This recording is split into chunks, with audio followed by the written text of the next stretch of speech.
Assalamualaikum warahmatullahi wabarakatuh. Perkenalkan, nama saya Muslim, SPD MPDT. Saya peserta sertifikasi dosen Smart tahun 2024. Saya merupakan dosen di Departemen Teknik Otomotif Fakultas Teknik Universitas Negeri Padang. Saya bergabung di Universitas Negeri Padang sejak tahun 2019. Bidang keahlian saya pada program studi pendidikan teknik otomotif. Pada kesempatan kali ini, saya akan menyampaikan PDD UKT-PT pada bidang pengajaran. Adapun mata kuliah yang saya ambil untuk kegiatan ini yaitu mata kuliah Sistem Pemindah Tenaga. Mata kuliah ini mempunyai bobot 3 SKS, 1 SKS teori, 2 SKS praktikum. Mata kuliah ini merupakan mata kuliah wajib yang harus diambil oleh mahasiswa program studi teknik otomotif dan program studi pendidikan teknik otomotif. Berikut penjelasan mengenai mata kuliah Sistem Pemindah Tenaga ini. Berikut penjelasan singkat mengenai mata kuliah ini.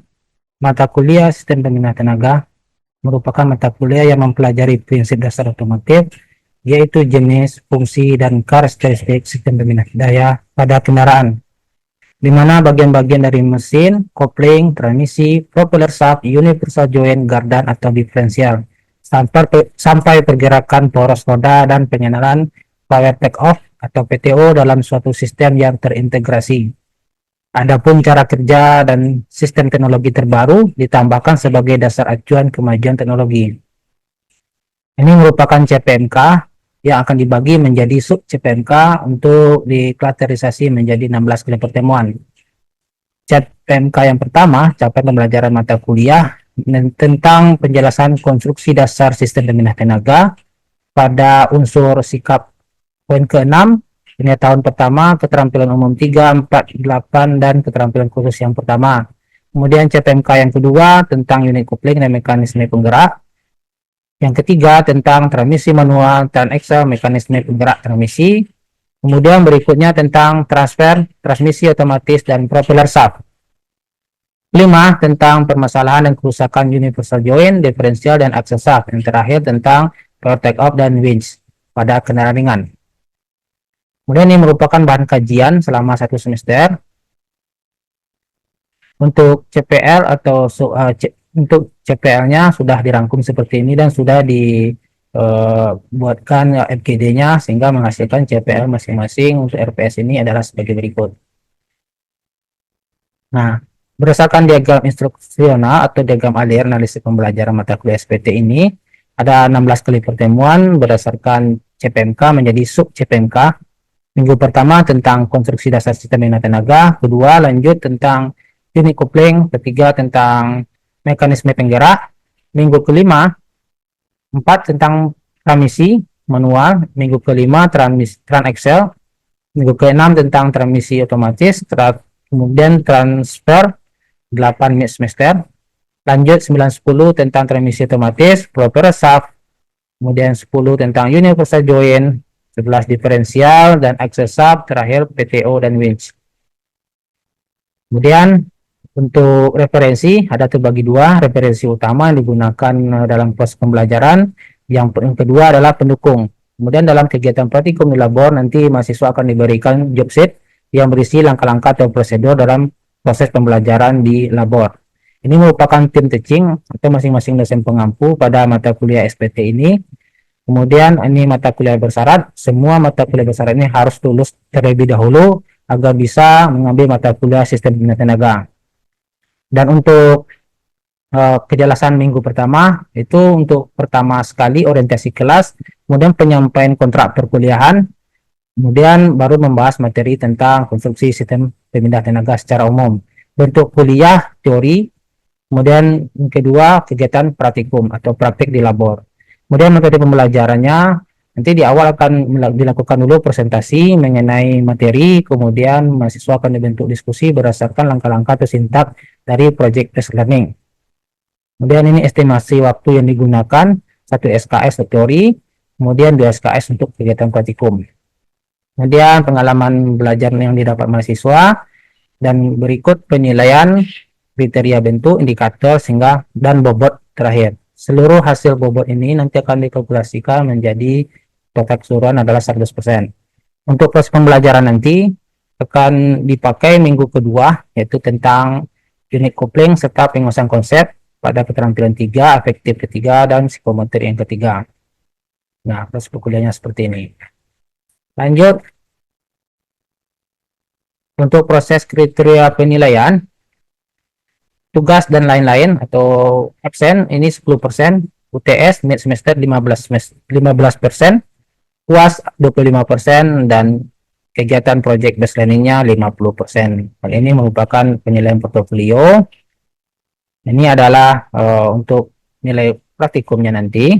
Format penilaiannya apa, pertanyaan esensial yang pertama, permasalahan, kemudian alternatif solusi yang diajukan, judul proyek yang akan dibikin, timnya siapa saja, kemudian jadwal pelaksanaan, kapan selesai mulainya, prosedur kerja, sampai terakhir evaluasi pengalaman. Dan ini rubrik penilaian untuk masing-masing tadi sudah ada skornya sampai skor terakhir yang di angka 3. Kemudian untuk penilaian PowerPoint, ini lembar penilaian, dan ini rubrik penilaian untuk PowerPoint atau presentasinya. Dan ini hasil akhir dari nilai nanti yang akan diberikan kepada masing-masing mahasiswa. Berikut ini contoh soal ujian mid semester. Kemudian dilanjut soal ujian akhir semester.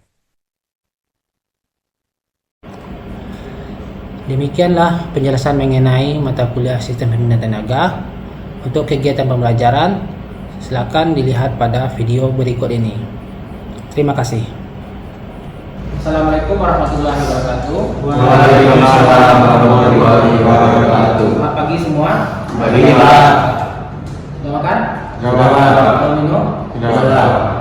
Sudah semuanya ya. Iya. Oke, ini materi yang kedua. Tapi sebelum masuk materi ini, pertama atau yang pertama sekali kita ambil absen dulu. Ya. Iya. Muhammad Reza ada? Ya. Ali Hidayat, Aulia Dewa, Ziva, Wima Hatta, Agai, Peres, Muhammad Asmi Karim, ada lagi yang belum disebut? Fikri, Pak. Siapa? Oh ya, Fikri. Oke, berdasarkan kehadiran kalian ini jam minggu kedua, ternyata kehadirannya masih kondisi baik, 100%, keduanya minggu pertama, minggu kedua. Jadi materi yang minggu kedua ini adalah mengenai kopling. Tapi sebelum kita masuk ke materi kopling ini, kita mungkin akan bahas dulu masalah materi yang sebelumnya tentang konstruksi sistem pembinaan tenaga.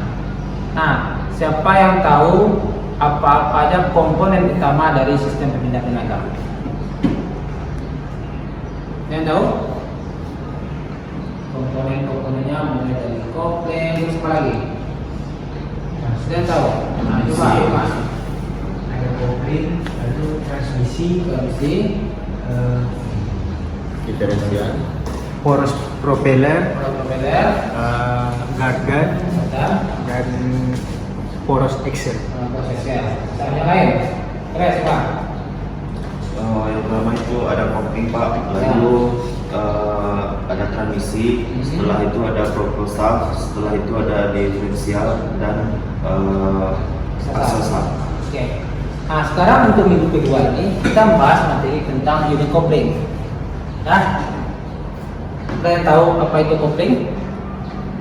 Ini sebelum ini kita masuk dulu mengenai tentang capaian pembelajaran. Ini ada aspek pengetahuan, di mana kalian harus mengetahui bagaimana prinsip kerjanya, cara kerjanya, jenis-jenis kopling itu harus tahu juga. Kemudian nanti keterampilannya kalian bisa nanti membongkar, menganalisa, mungkin mengukur juga, menarik kesimpulan dan memasang kembali. Kemudian aspek berikutnya atau sikapnya kita harus penuh tanggung jawab dan jujur dalam bekerja. Oke, lanjut. Ini kondisi kopling rusak. Apa saja yang menyebabkan kopling ini rusak? Kalian tahu? Kenapa kopling bisa rusak? Apa yang terjadi? Atau apa kasus yang banyak ditemukan di lapangan mengenai kopling ini? Kasus yang sering terjadi itu biasanya perpindahan gigi yang kasar dan juga bunyi berisik, Pak. Ada bunyi berisik ya? Oke, kasih Fares. Yang lain? karena Oke, Pak. karena orang sering menekan kopling itu gantung, Pak. Oh, dengan komplainnya gantung. Ya, maka cepat habis, cepat haus. Haus platisnya. Ya, Pak. Oke. Baik. Nah, dari dalam kita masuk dulu ya ke materinya. Jadi materi ini nanti kita akan bahas konsep dasar kopling, jenis-jenis kopling, kemudian bagaimana cara kerja kopling, dan terakhir penyebab kerusakan kopling. Ya. Nah, apa itu kopling? Saya tahu. Apa itu kopling?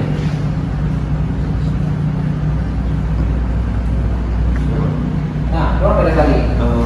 Kopling itu adalah sebuah mekanisme yang berfungsi untuk memutus dan menyambungkan tenaga dari mesin ke perangkat pemindah tenaga, yaitu transmisi, dan lanjut nanti ke poros propeller dan juga ke diferensial, baru nanti ke poros roda. Oke, jadi pahami kesimpulannya ya. Kopling itu fungsinya memutus dan menghubungkan tenaga dari engine, atau mungkin orang ngomongnya mesinnya, tapi lebih bagus di tempatnya ke engine, dari engine ke transmisi. Nah, sampai di situ dulu. Nanti kita pahami lebih lanjut. Oke, makasih Pres.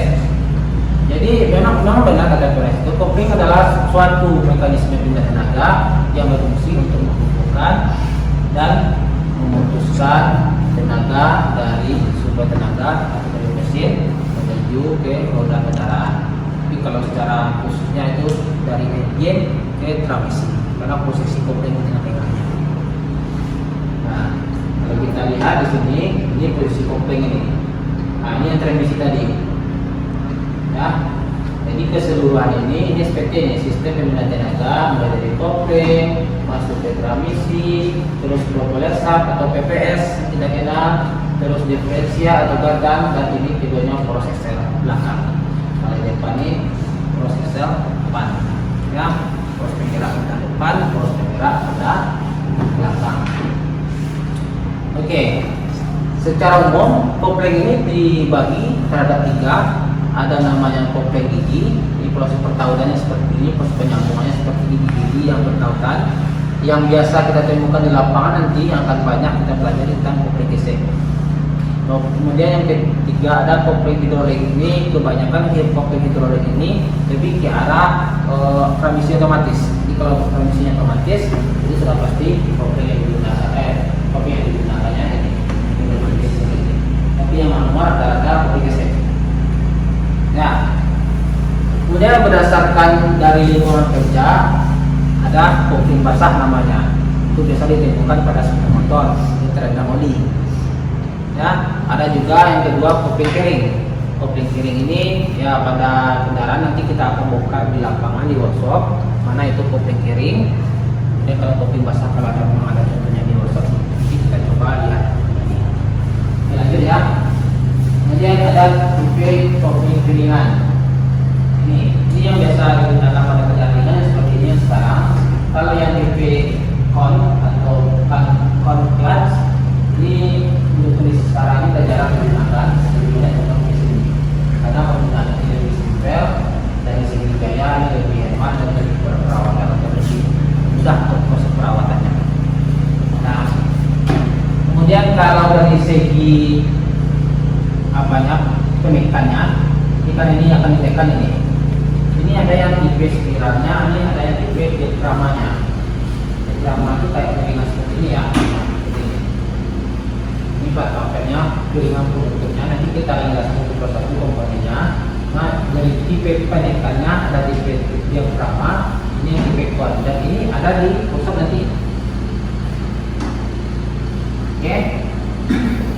Kemudian ini prinsip kerja dari kopling itu seperti yang telah dijelaskan sebelumnya. Kopling itu memutuskan dan menghubungkan tenaga dari engine menuju ke roda atau menuju ke transmisi. Ini prosesnya dilepas. Ini apabila ini output ya, ini output ini arahnya nanti ke transmisi, ini inputnya arahnya ke roda atau engine. Jadi dia berputar. Kalau seandainya berbenturan seperti ini, dia bergesekan, sehingga ini keduanya input dengan output ini akan saling berputar. Nah, biasanya seperti ini. Nah, Kemudian ada pun cara komponen-komponen dari kopling. Sebenarnya juga banyak pengetahuannya, informasinya. Di sini kita lihat dulu, ini namanya release pop. Ini tuas penggeraknya untuk menekan dari si release bearing ini. Jadi si release bearing ini nantinya akan menekan dari diafragma spring ini. Posisi diafragma spring dengan press supply itu berada dalam plat cover. Di plat cover ini ada isinya diafragma spring, ada isinya press supply nanti. Di ujung bagian belakang setelah sini ada juga flywheel, ini ada press supply juga. Jadi ada dua. Ya, flywheel ini berfungsi sebagai pengikat juga, dan bagian plat cover ini juga ada komponen berupa diafragma spring dan press supply.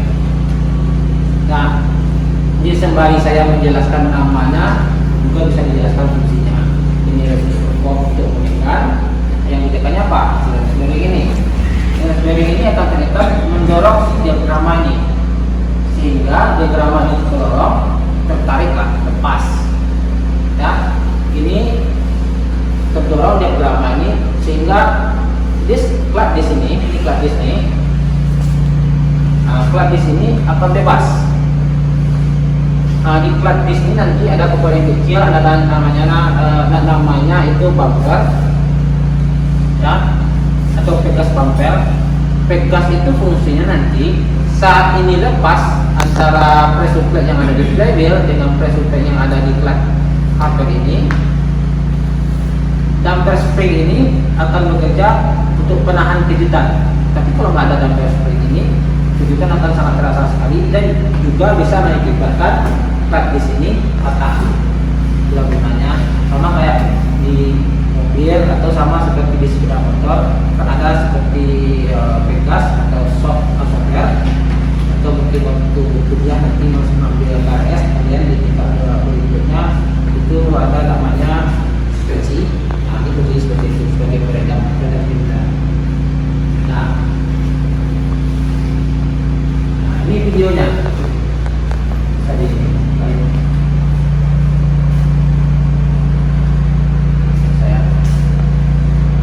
Ini adalah video dari bagaimana cara kerja suatu kopling pada penjaringan atau pada mobil.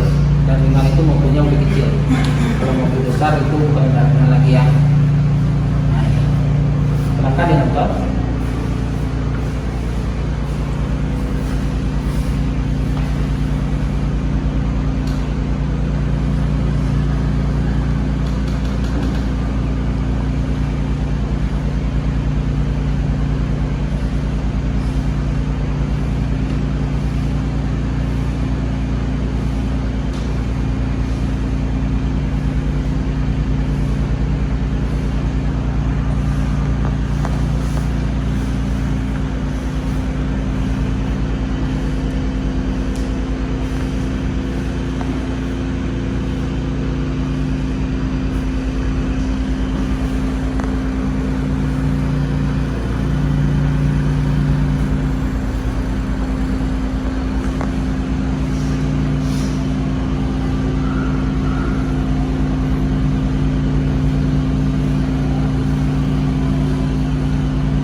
Tugas kita selanjutnya nanti kita selesaikan di waktu kegiatan praktikum di workshop.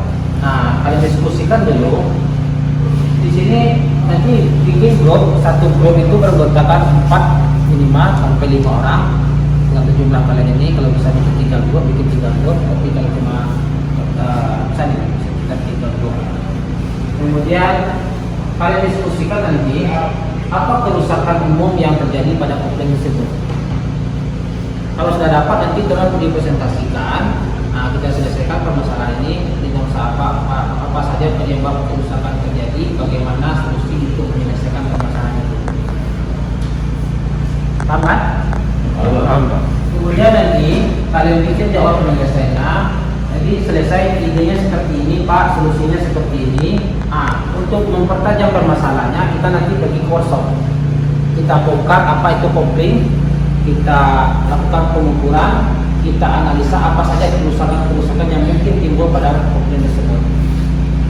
Kemudian kalian pasang kembali. Jadi sudah banyak ilmu yang kalian dapat. Kalian dapat ilmu cara membongkar, cara mengukur, kemudian menyimpulkan. Kita akan gunakan tipsnya. Tipsnya bawah kan? Bawah. Nah, bawah. Ini bawah kita gunakan tipsnya tersebut untuk proses atau prosedur kerjanya. Kemudian tolong diisi, ikuti prosedur dan prosedur, dan gunakan juga buku Toyota repair bagian engine. Nah, nanti saya jelaskan lagi di lapangan. Oke, sekarang kita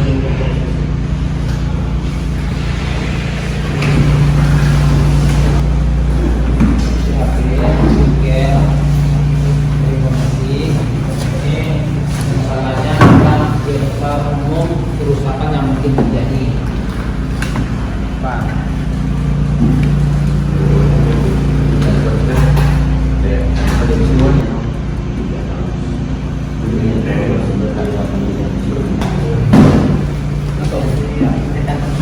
Ya, langsung aja, apa? Baiklah, di sini sedikit menjelaskan tentang kerusakan yang terjadi pada kopling. Yang pertama itu ada kopling slip ataupun tergelincir, di mana kondisi ini terjadi karena keausan pada permukaan plat kopling. Selain itu bisa juga dikarenakan kebanyakan gemuk ataupun minyak kopling yang masuk pada kopling tersebut. Lalu ada yang kedua yaitu bunyi ataupun menggetar di saat pedal diinjak. Nah, terima kasih Mas.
Tarik yang mana tuh? Ya. Terus baru untuk berapa harganya?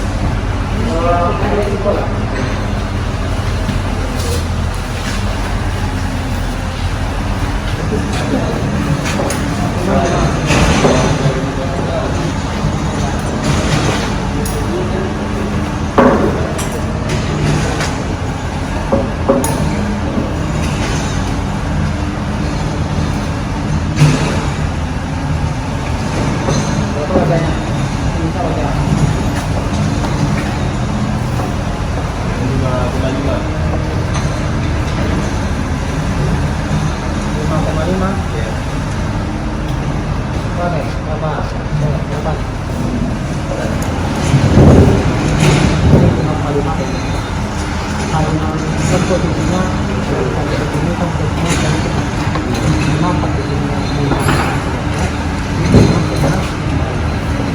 Tapi kalau mau diangkat lagi sekarang kita ambilkan nomor 9. Pak, kok jauh kali ya sini?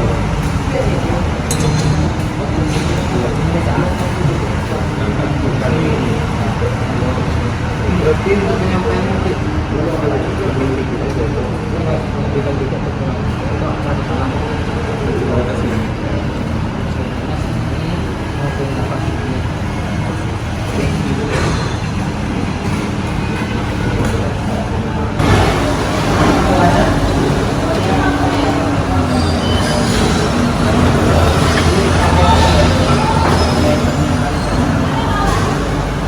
pakai kepalanya, aku pakai ini. Kemudian dikunci, kemudian baru dibaca. Sesuaikan dengan buku yang ada. Ya.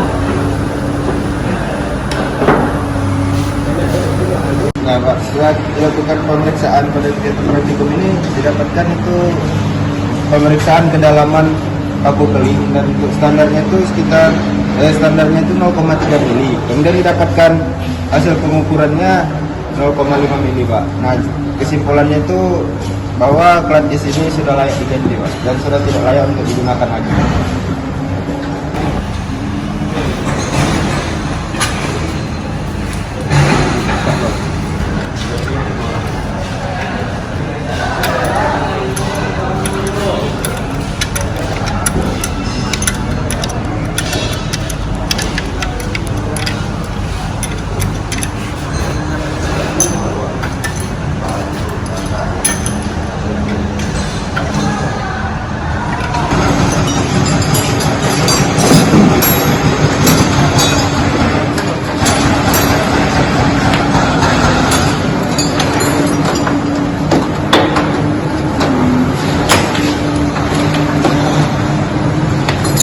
Nah, sedemikianlah kegiatan praktikum kita hari ini.